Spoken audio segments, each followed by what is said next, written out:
The Cold War wasn't just about weapons or armies. It was a battle for hearts and minds. The US needed a secret weapon to counter Soviet propaganda and show the world a different America. They found it in jazz, a music born from the African-American experience full of freedom and creativity. Jazz became a symbol of democracy, individual voices shining in a collective band. The State Department and CIA saw its potential, even as the government struggled with racial injustice at home. In a twist of irony, black musicians were chosen to represent America abroad. The plan: send jazz legends on global tours, from Africa to the Iron Curtain. These jazz ambassadors weren't just entertainers. They were on a mission to win over foreign audiences with music, not politics. Their performances became a front line in the cultural Cold War.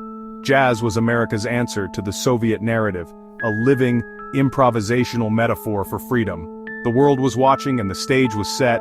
The first notes of this cultural offensive were about to be played. After World War II, America's image was under attack. Soviet propaganda highlighted US racism, using every story of segregation as ammunition. America needed to project a new image, one of freedom, creativity, and diversity. The answer was soft power sharing culture, not just military might. Jazz, with its global appeal and African-American roots, was the perfect choice. Promoting jazz let the US counter Soviet claims of racism, showing a nation where black artists thrived. The State Department and CIA funded tours, seeing jazz as a tool to win hearts worldwide.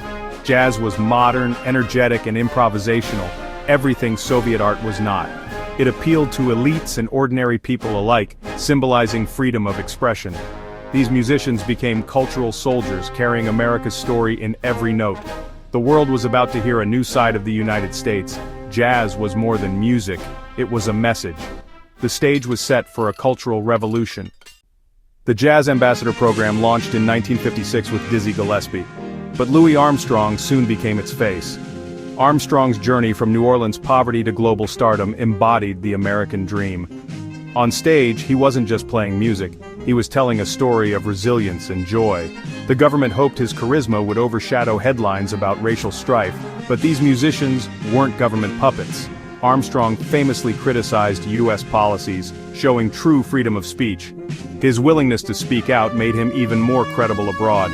Other legends joined in. Duke Ellington toured the Middle East, Dave Brubeck played in Poland, Benny Goodman visited the Soviet Union. Each brought their own style, but the message was the same. America was creative, diverse, and forward-looking. These artists built bridges where politicians built walls. Jazz became America's most powerful voice overseas. The impact was immediate and profound. In Ghana, Armstrong drew crowds of over 100,000. His music felt like a homecoming.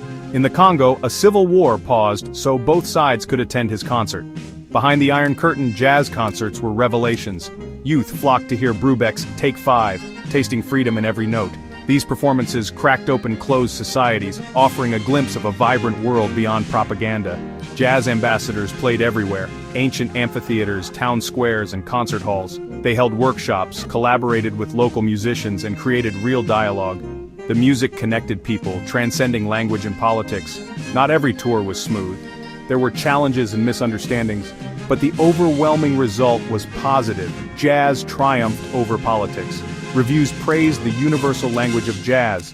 In a divided world, jazz offered hope and connection.